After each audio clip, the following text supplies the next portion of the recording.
Dice uno de mis maestros en la Facultad de Ciencias Políticas de la Complutense, Pepe Álvarez Junco, que la izquierda debería regresar a la socialdemocracia europea anterior a 1980.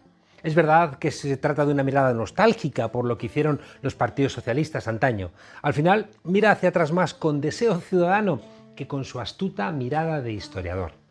Una socialdemocracia dice que se comprometía con la democracia parlamentaria y con el mercado libre, entendido como motor del crecimiento económico y complementado con un estado de bienestar o colchón protector para los más débiles.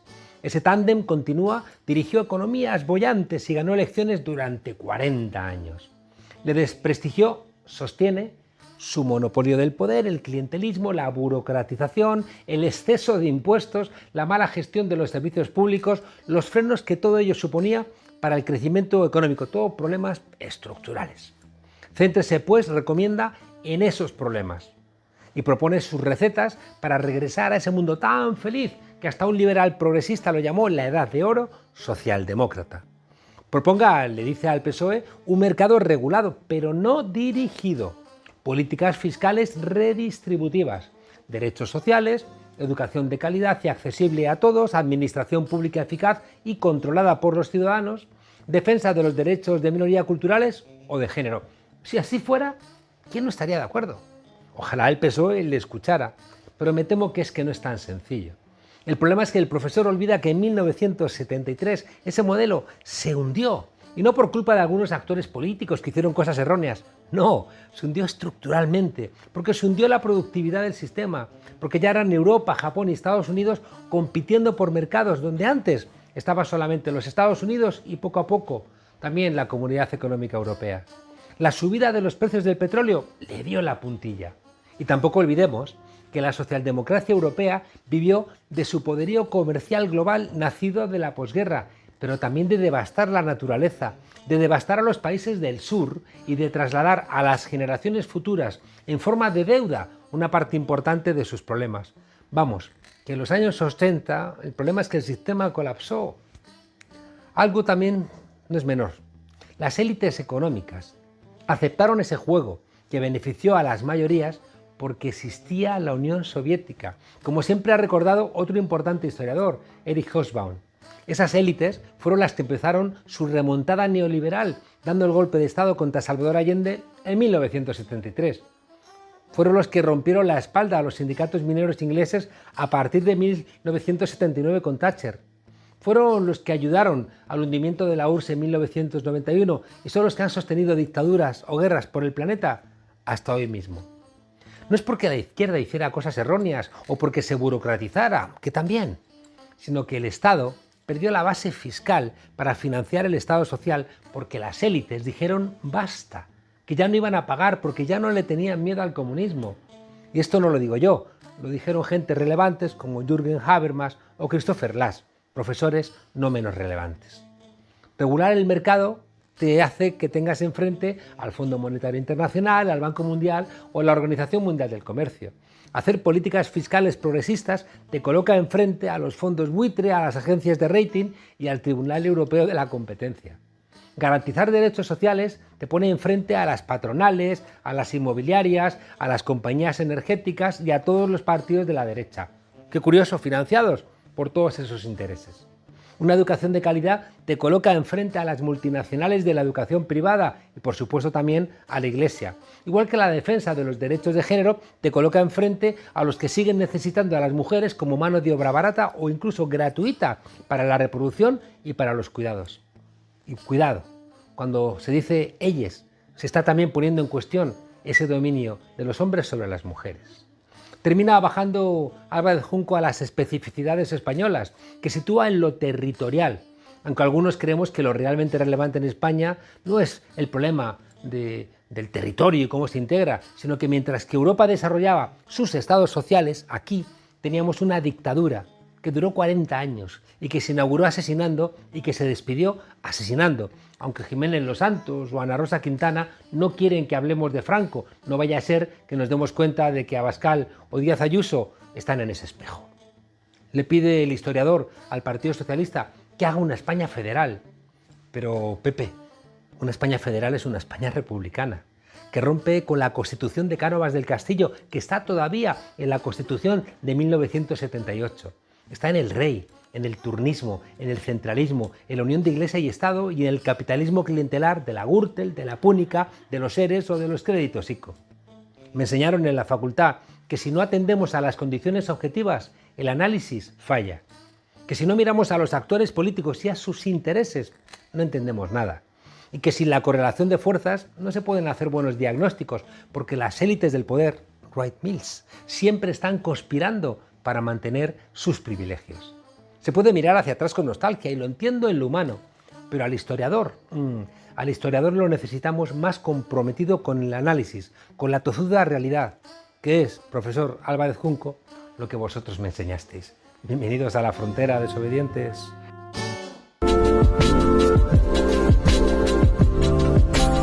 En la última semana, 6 mujeres, además de un menor, murieron a manos de sus parejas o sus exparejas. Detrás una idea de posesión sobre las mujeres, un aprendizaje de cómo son las relaciones con las mujeres que desemboca en esta tragedia. Para ello, el Ministerio, encabezado por Irene Montero, convocó el pasado lunes el Pacto de Estado contra la Violencia de Género, una reunión en la que se acordó impulsar un plan de mejora y de modernización que permita proteger de forma efectiva a todas las mujeres con un mensaje: no estáis solas, y una sensación también de impotencia en un país que es la cuarta economía del euro, pero no termina de solventar el problema, o quizás es lo contrario. Igual esta sensación de impotencia es precisamente porque la solución está quizá un poco más cerca. Y para conocer más detalles sobre este plan de urgencia, pues nos acompaña hoy Victoria Rosell, delegada del Gobierno contra la Violencia de Género. ¿Cómo estás? Un saludo y gracias por acompañarnos. Gracias. La situación genera consternación. Y yo no sé si la consternación también es una señal de que vamos a encontrar una solución, porque decimos no aguantamos más. Que es algo que nos ha acompañado todo el tiempo. Cuando se declaró el estado de alarma y la pandemia mundial, dijimos enseguida que era una pandemia sobre otra pandemia, que la coyuntural era la de la COVID-19 y la estructural que había debajo, la de la violencia de género, que ya fue definida por la Organización Mundial de la Salud allá por 2013 como un problema de salud pública de dimensiones epidémicas. Entonces, claro, al levantarse un poco la de arriba, afortunadamente, al empezar a salir de esta, pues debajo había esta pandemia machista que nos debería tener siempre en alarma o en alerta y debería ser una prioridad, pero que, claro, en tiempos en los que y con gobiernos que han querido recortar y de los cuales, desde luego, aunque firmaran todo, claramente materialmente no era una prioridad, pues se van desactualizando recursos y hay que volver a ponerlos todos sobre la mesa. ¿Se pueden identificar fallos en el sistema de protección a las víctimas? Sí, todavía estamos en esa fase de diagnóstico, con lo cual es un poco atrevimiento decir, bueno, pues hemos pedido un diagnóstico a comunidades autónomas, entidades locales, a través de la Federación Española de Municipios y Provincias, a asociaciones feministas, a las instituciones, pero sí hay cosas muy evidentes, como que una mujer que tenga mucha movilidad, porque precisamente por inestabilidad personal, familiar, laboral, deje rastro en diversos ayuntamientos, incluso en diversas comunidades autónomas, de atención por violencia de género relacionada con, que no haya puesto todavía la denuncia, pues si no intercomunicamos entre nosotros, que no es nada sencillo, desde luego, pero se puede seguro coordinar un poco mejor. De entrada, todos los protocolos de coordinación interinstitucional, no todas las comunidades autónomas lo tienen y no todas lo tienen actualizado, algunos son anteriores al Pacto de Estado. Vamos a ver qué más podemos hacer, porque el Estado en la violencia de género tiene que ser proactivo, salir a buscar a la víctima, no esperar a que ella venga. Cuando se habla de un plan de mejora y de modernización, ¿va en esa dirección? Sí, en ponernos la mayoría de acuerdo en qué cosas pueden estar fallando con recursos que sí que tenemos y, por supuesto, como siempre, incrementar los recursos si es posible, pero sobre todo conseguir la mayor eficacia de los que ya tenemos. O sea, detrás de cada asesinada se puede mirar qué ha fallado, pero es muchísimo más eficaz mirar qué puede no fallar la próxima vez y actuar proactivamente en prevención, en formación, en sensibilización y en protección, porque todo el marco de la protección policial y judicial sucede por definición cuando ya ha sucedido el delito y nunca lo consigue prevenir y nunca consigue proteger antes de que esa mujer y sus hijos e hijas sean dañadas. Claro, pero el protocolo, ¿no?, contra la violencia de género se centra esencialmente en la denuncia, ¿no?, que hace la víctima. Es que sí, estamos insistiendo mucho en que la denuncia da acceso al sistema de protección policial y judicial, pero en realidad ese sistema trata de hacer el menor daño posible a la víctima, pero no, siempre ha sido la pata de la que ha cojeado las víctimas. Es un sistema pensado para penar al agresor.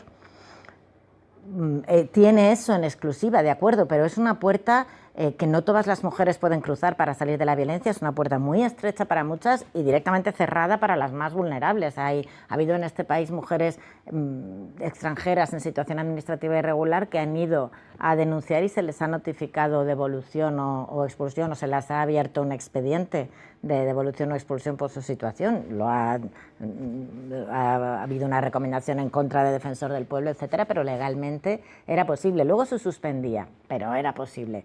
Entonces, todo el otro sistema, hay un sistema criminal y un sistema civil, digamos, pues todo el otro sistema, el social, el sanitario, claro, detecta mucha más violencia de género que el sistema judicial, pero como 10 puntos más, un 37 y un 27 aproximadamente. En violencia sexual es muchísimo más bajo aún, el número que se denuncia es de un 11%, hay un 90% de la violencia sexual fuera de ese carril policial y judicial. Y esto dice mucho también del tipo de Estado que somos o que queremos ser. Si nuestras soluciones son penales, son de un Estado cada vez más autoritario. Claro. Las soluciones tienen que ser sociales. Es todo el otro sistema el que realmente, sin descuidar que tiene mucho que mejorar, el que realmente debemos potenciar y actualizar. Porque insistimos muchísimo, ¿qué es ese Estado que te dice, ven, denuncia, salta?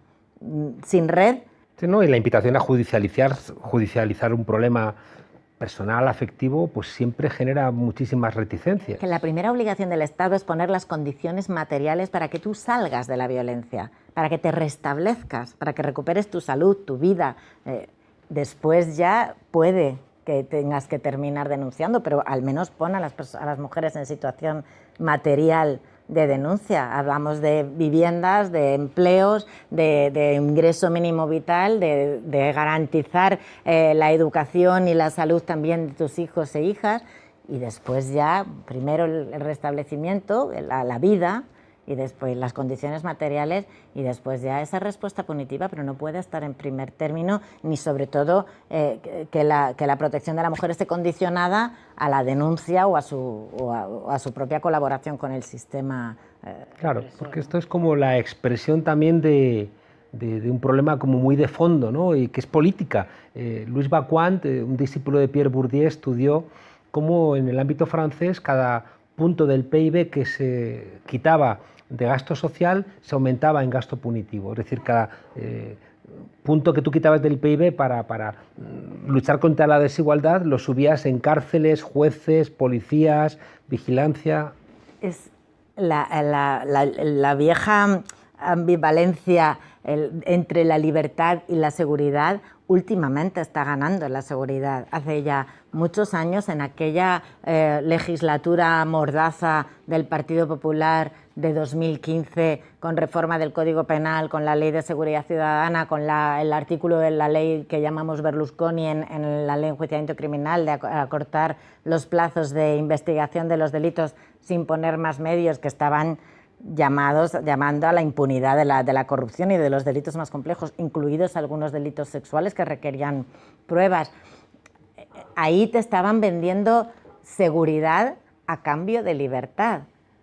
La seguridad es una sensación, la libertad es un derecho fundamental, pero cuando empiezas a ceder ahí, no tiene límite y efectivamente ganan los discursos securitarios y perdemos calidad democrática. Es como muy evidente en algunos momentos, y ahora mismo pues también hay un discurso cada vez más autoritario de las soluciones. Quítate tú, que la solución la tiene un juez, que si todavía es un presunto inocente lo merece todo y ella no la puedes llamar víctima. ¿Cómo que no la puedo llamar víctima? La diferencia entre estudiar derecho o estudiar a lo mejor sociología de género, ¿no? Que una sirve para castigar cuando el delito se ha cometido y el otro sirve para prevenir, acompañar y sensibilizar a la sociedad. Pero claro, necesitas asumir que estudiar sociología, políticas, cuestiones de género no es hacer el imbécil, sino que al revés es construir una sociedad que luego evita ese tipo de cuestiones. Claro, sí, tu prioridad es penar o salvar vidas, porque hay que proteger primero. ¿La ley solo sí es sí ayuda para prevenir la violencia de género? Claro, género en España ha sido desde la Ley Orgánica 1/2004, que es verdad que fue muy avanzada, muy reconocida internacionalmente y puso por fin en el ámbito público lo que antes era un problema privado. Eso de los trapos sucios se lavan en casa era muy cómplice del silencio, que a su vez es muy cómplice de la violencia. Fue un gran hito, pero desde entonces llamamos violencia de género solo a la que sucede en pareja o expareja. Si te pega, te amenaza o te agrede sexualmente o te mata, tu marido o tu pareja o los ex. La violencia por razón de género es muchísimo más. En el ámbito del Convenio de Estambul, que es obligatorio en España, que es de 2011, estamos celebrando su 10º aniversario, pero que ratificamos en 2014, la violencia por razón de género es toda, como en el ámbito CEDAW o en fin, en el ámbito internacional en general, toda la que afecta a la mujer por el mero hecho de serlo o desproporcionadamente por el mero hecho de serlo. Y hablamos, por supuesto, de la violencia sexual, del acoso, de la mutilación genital femenina, de matrimonios forzados. La violencia sexual era una gran deuda histórica de este país. Entrar por la puerta de un juzgado y tener más posibilidades de acción y protección legal y también social si el autor era tu pareja, si el autor era tu padre o era tu hermano o era un jefe o era un amigo, porque el 82% de la violencia sexual ocurre por conocidos, no por desconocidos, según los datos de la macroencuesta. Realmente había una brecha ahí incomprensible de protección. Esta ley por fin va a poner a la misma altura y un poquito más, va a cerrar esa brecha histórica y va a permitir una protección integral que no es penal. Volvemos al mismo argumento de antes, ¿no?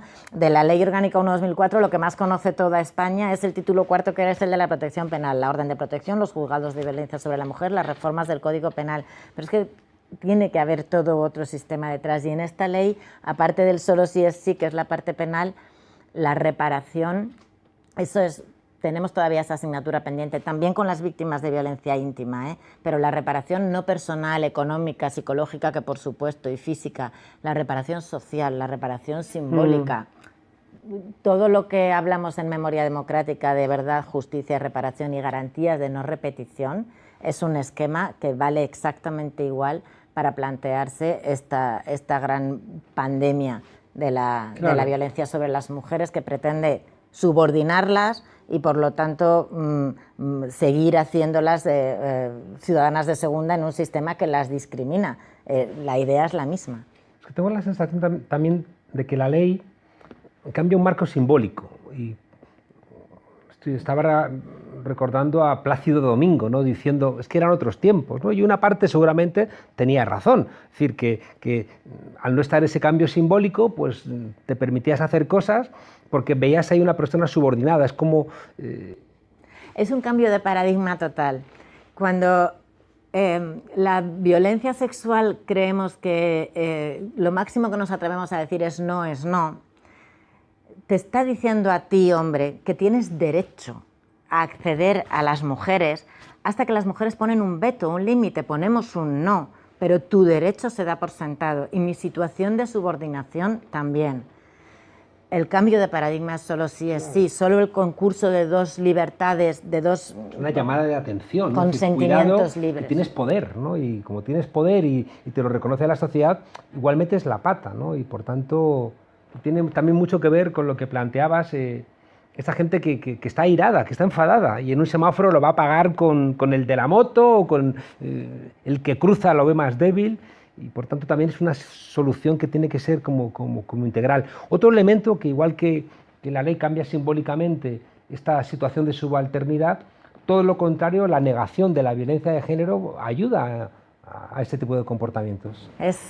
A mí me llama la atención que luego las mismas personas que están, incluso medios, redes sociales, pero también partidos políticos, también mítines, y no solo Vox. Hemos visto a Ayuso menospreciando la violencia de género en campaña y hablando de otras violencias y de hombres maltratados. Las mismas personas que están poniendo en duda los datos de denuncias falsas, metiendo fake news ahí y bulos contra las mujeres, atacando a las víctimas, diciéndoles que no las creen, atacando a quienes las defendemos, abogadas, psicólogas, políticas que las defendemos. No se pueden llevar las manos a la cabeza cuando ven las consecuencias de la no salida de la violencia, porque el silencio es el mejor cómplice del agresor. Claro. Y quien te está diciendo no te creo o te voy a avergonzar o te voy a atacar, pero incluso ya a psicólogas que hacen informes detectando violencia de género y poniendo su quehacer profesional al servicio de la lucha contra la violencia de género, están sufriendo ataques como nunca antes.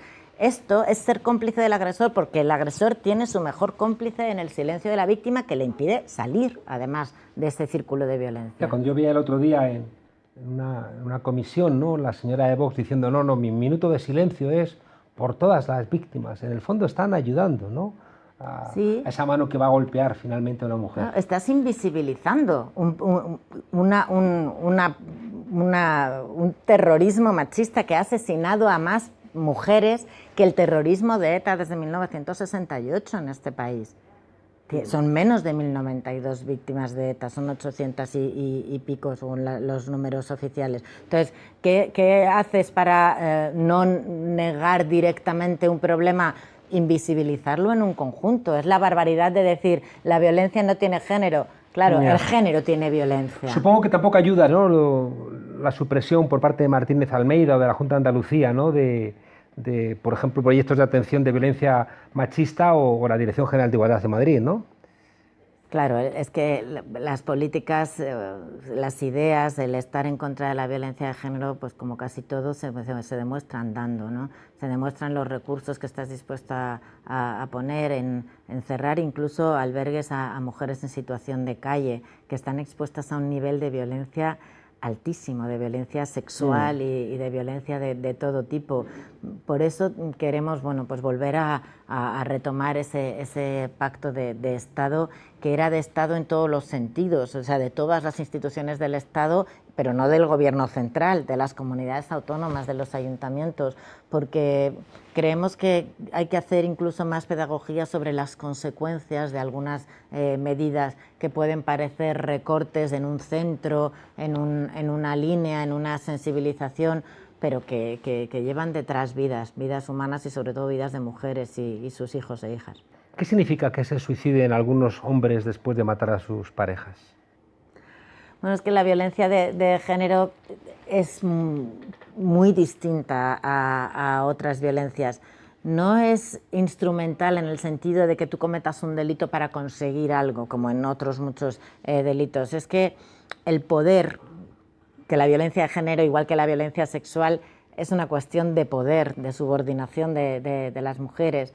El poder se demuestra en sí, es un acto en sí mismo, y entonces da igual, una vez que lo has conseguido no tienes más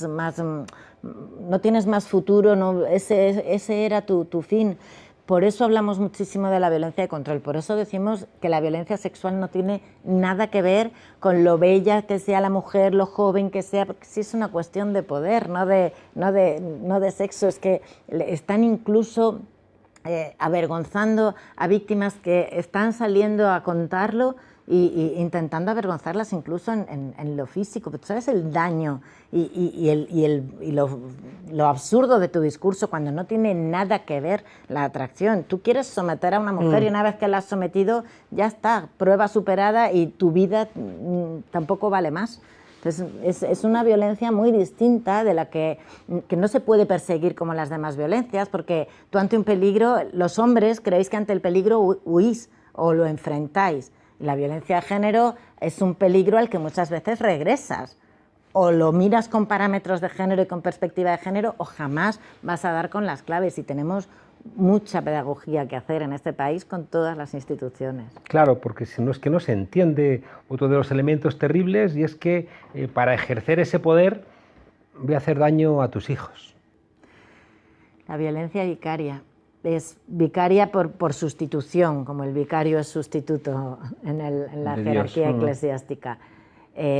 Claro, cuando ya la mujer ha tomado la decisión también peligrosa de separarse o divorciarse, este país tiene un prejuicio, y ahí la judicatura tiene que reconocer que ha aplicado prejuicios machistas, patriarcales y estereotipos de género, diciendo es un maltratador, pero aún puede ser un buen padre, y por lo tanto mantenemos a los hijos e hijas en contacto con él, e indirectamente a ti, preocupada, atemorizada y dejándolos en manos de un agresor. Entonces, claro que en el momento en el que pierden ese contacto directo porque ella ha salido de su ámbito material de influencia o de su esfera de actuación, tienen todavía a los hijos que es utilizarlos como objetos, como meros instrumentos o herramientas de violencia.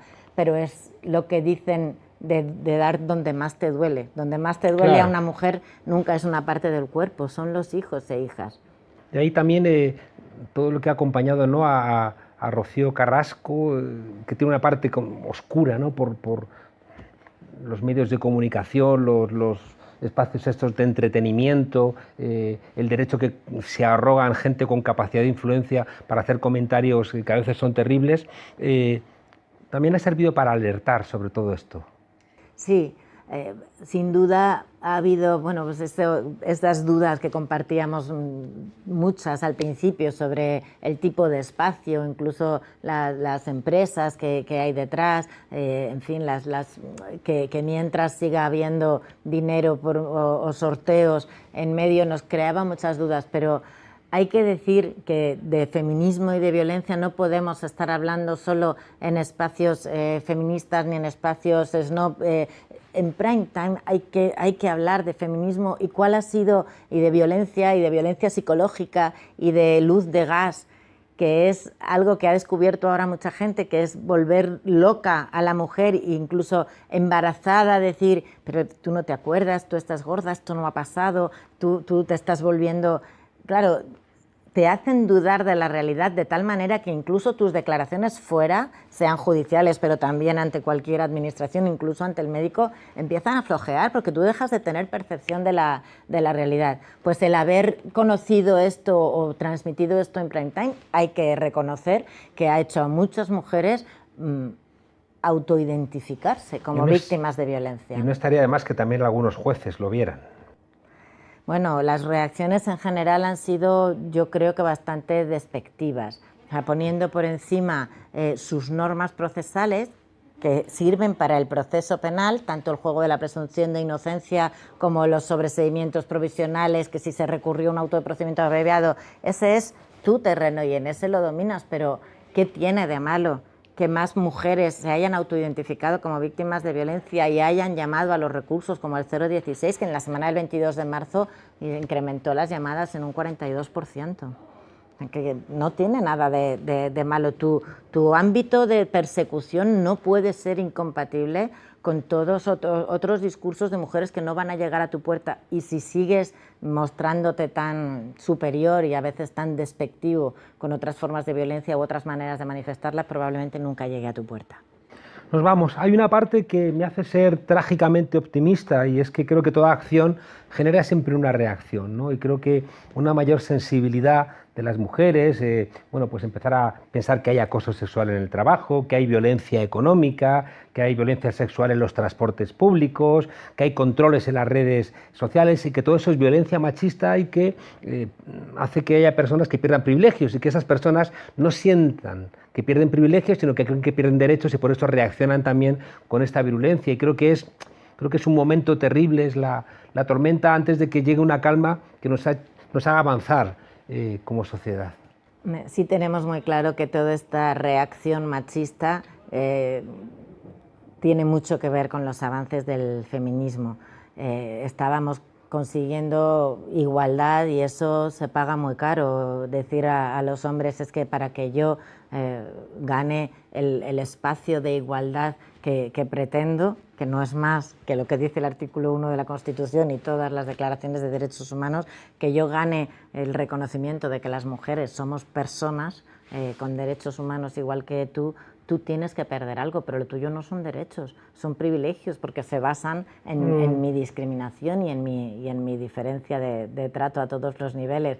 Pero claro, esta reacción está siendo particularmente dura porque también hay una cierta globalización patriarcal y neofascista en cuyo caldo de cultivo pues creo que además está haciendo especialmente daño a las generaciones más jóvenes porque están mucho más desprotegidas frente a estos mensajes de los bulos, de las denuncias falsas, de las feminazis, etcétera, ¿no? Creo que si la única vacuna que tenemos es la educación para la igualdad, además de arrastrar todos los recortes de los gobiernos de las derechas, estamos corriendo serio riesgo de que esta generación o la siguiente vuelvan atrás en pasos que creíamos que no podíamos desandar.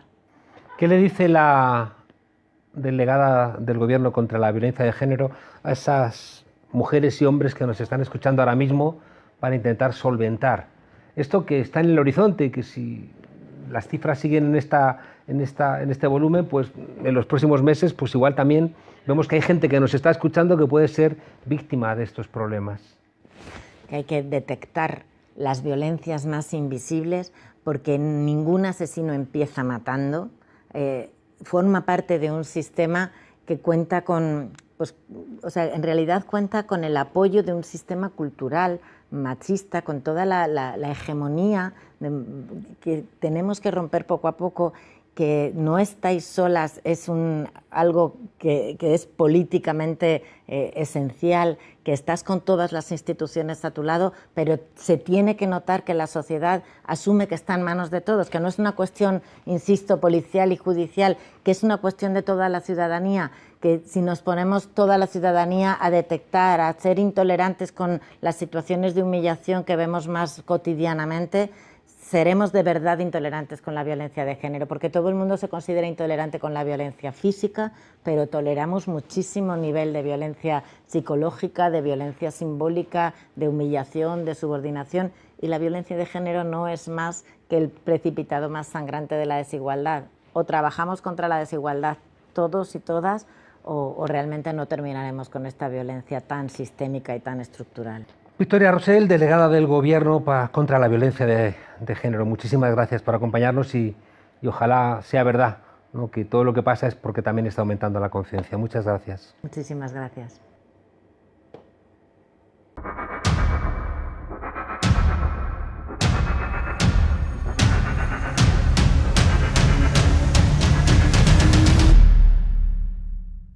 Hola, buenas noches Juan Carlos. Eurovisión, tengo que hablarte esta semana de Eurovisión, claro que sí. ¿Por qué? Porque de política me da demasiada pereza. ¿Por qué? Pues porque tendría que empezar a hablarte de Casado ahora, de que va presumiendo ahí de que es un experto en Marruecos y en Estados Unidos, ¿no?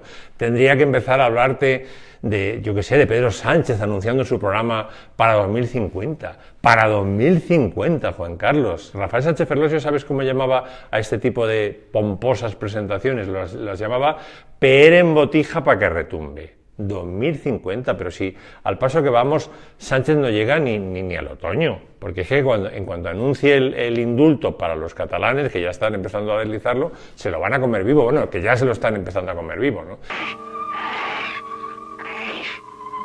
Así que prefiero hablarte de Eurovisión, que mira, por lo menos en música, ¿no? Ya sabes lo que dicen, que la política divide, por eso las formaciones políticas se llaman partidos, y la música une, y por eso a la rama principal de la música, por lo menos de la música occidental, la llamamos armonía, ¿no? Que conste, Juan Carlos, que a mí la canción ganadora de este año, la italiana Zitti e Boni, que dicen que era muy rompedora y tal, me parece un horror. ¿Qué tipo de horror? Pues mira, sería la canción, no te exagero, que yo elegiría para torturar presos en Guantánamo. Es una canción que consiste exclusivamente, no tiene textura, ¿no? Consiste exclusivamente en un riff de guitarra con distorsión, pum, pum, pum, todo el rato así, bum, bum, bum, y una letanía en la voz, por no llamarla murga, que no se entiende, no la entiendo ni yo, la letra, que sé italiano, feliz italiano, imaginaos vosotros, ¿no?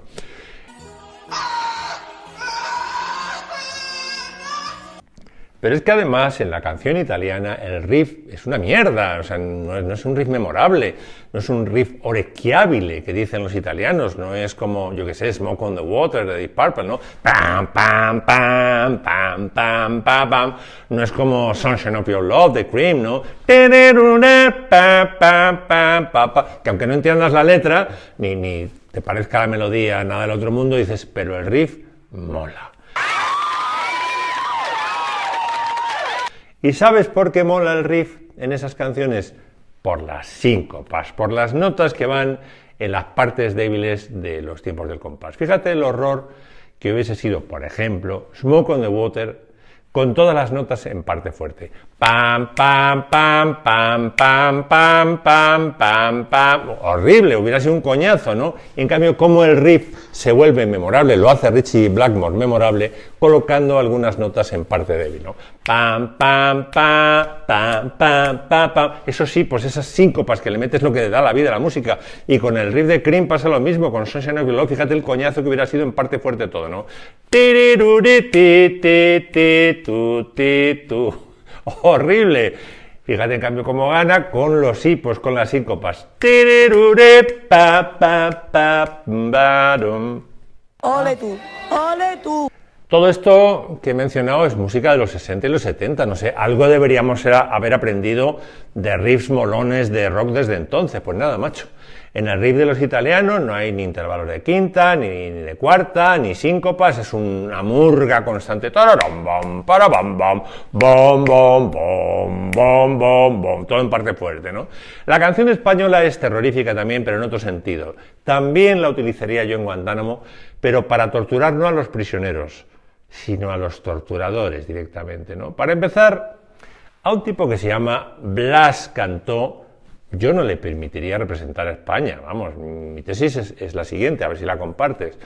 Mi tesis es que tú te puedes llamar Blas, como el muñeco que sale con Epi en Barrio Sésamo, o te puedes apellidar Cantó, como Tony, ¿no? Como el delirante diputado tránsfuga de Ciudadanos, ¿no? No pasa nada por tener un apellido chungo, yo mismo me apellido Pradera, como la Casa de la Pradera, y vivo igual, bueno, he conseguido salir adelante. Pero las dos cosas, tío, o sea, de nombre Blas, como el muñeco, y de apellido Cantó, como Tony, eso ya es demasiado.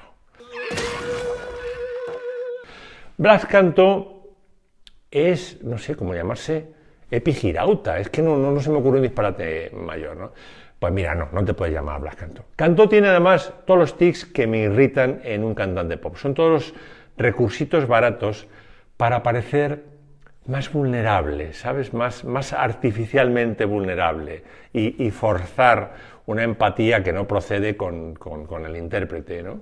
Que se nos quiere aparecer, yo qué sé, como un pajarito que se ha caído del nido y que hay que proteger, ¿no? Todo esto lo intenta el Blas Cantó con diferentes recursos. Tendencia a abusar del frito vocal, ¿no? Que es cuando el frito vocal es cuando antes de dar la nota juntas un poco las cuerdas vocales muy poquito para lo que salga es un ruidito, ¿no? Y luego ya vas a la nota. Luego las bilabiales, la B y la V, Blas Cantó las considera demasiado agresivas, así que el tal Blas dice, para sentir tu voz, en vez de sentir tu voz, y además dice sentir tu voz, que es como de castellano cateto, ¿no? ¿Has sentido ese ruido? ¿Has sentido lo que ha sonado ahora? También dice, mientras dibujo un mar, o dibujo un mar. Es espantoso esto de las bilabiales, ¿no?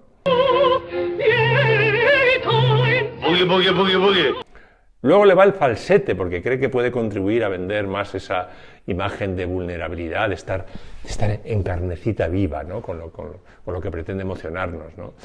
Luego se pueden partir las palabras como hace Blas Cantó, porque canta en un momento de, porque yo voy a quedarme.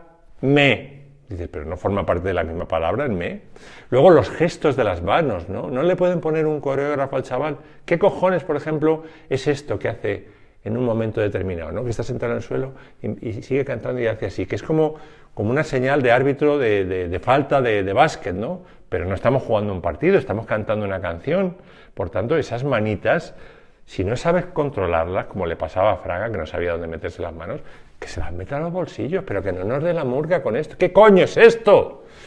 Y luego cuando canta voy a besarte muy lento, como la primera vez, dices, vale, ya lo he entendido. Es una canción erótica, no una canción picantona. ¿Pero esto qué es?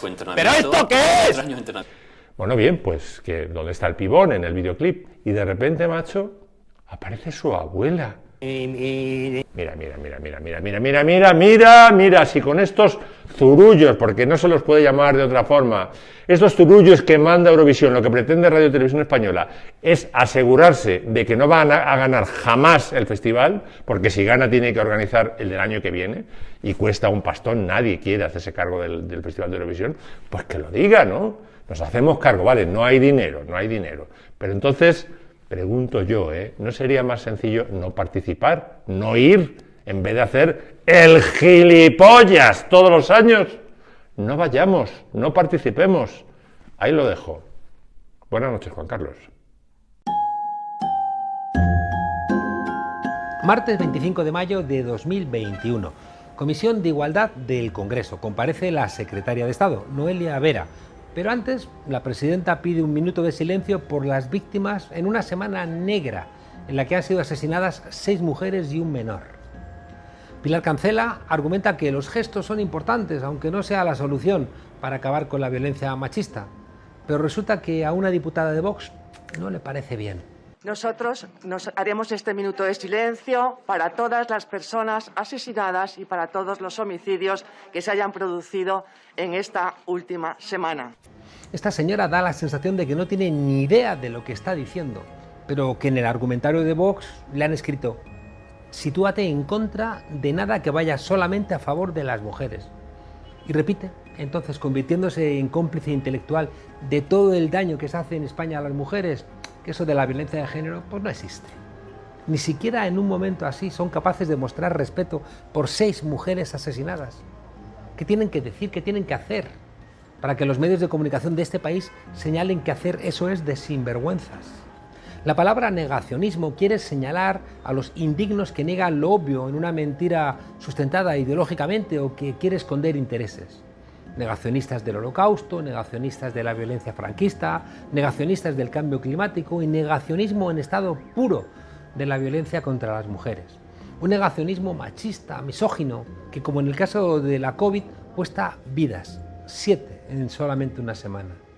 En Alemania, en Italia, en Francia, en cualquier democracia más avanzada que la nuestra, un partido así estaría o al margen de la ley o cuando menos al margen del sentido común. En España, tal vez porque también somos diferentes, democráticamente hablando, claro, el mensaje de odio de Vox sigue copando las tertulias en televisión. Machistas, misóginos, conviene analizar ambos conceptos, porque el machismo es una actitud o manera de pensar que sostiene que el hombre es por naturaleza superior a la mujer y por eso es imbécil decir ni machismo ni feminismo. La misoginia es más claro, va más allá, es odio, inquina, rabia, rencor y resentimiento hacia las mujeres, es una patología. Vox sigue a rajatabla un manual grecorromano, judeocristiano, patriarcal, que ya estaba en Hesíodo y recorre buena parte de la Biblia. La mujer para ellos es sinónimo de maldad y de perversión, por eso odian a las feministas, por eso defienden el PIN parental, para poder seguir educando a los niños en valores machistas que terminan con el tiempo provocando pues esto que tenemos en España, que 6 mujeres mueran asesinadas en una semana. Afirmo, y es un honor para mí hacerlo en representación del Grupo Parlamentario Vox, que la violencia no tiene género, señorías. no tiene género. El nacionalpopulismo actual es heredero del nacionalcatolicismo y ha hecho del discurso antifeminista una de sus piedras angulares, como una manera de mantener un orden donde no se puede mover nada, no vaya a ser que se desmadeje el ovillo. Por eso mienten, manipulan, tergiversan con tal de ocultar lo evidente, que el machismo mata, gente de Vox, que el machismo mata. El machismo es una manera de estar en el mundo.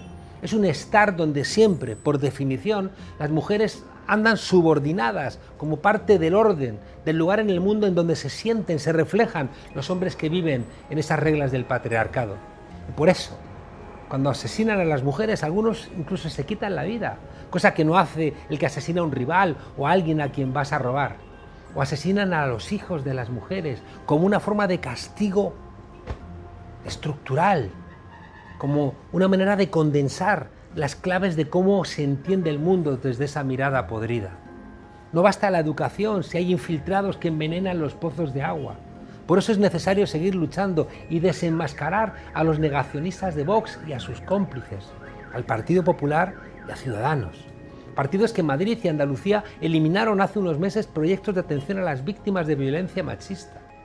La falta de respeto ayer en la Comisión de Igualdad debería hacernos reflexionar, porque estamos hablando de los mismos que rapaban el pelo a las mujeres de los mineros en huelga, de los que las metían en la cárcel por el delito de adulterio, de los que no permitían que votaran y tampoco que se divorciaran, los que no permitían el aborto porque sus hijas, sus hermanas abortaban en Londres, los que nos hicieron guardar 40 años de silencio, faltando al respeto a las mujeres y, por supuesto, a la democracia. Todavía, España, Europa, siglo XXI. Hasta mañana, desobedientes.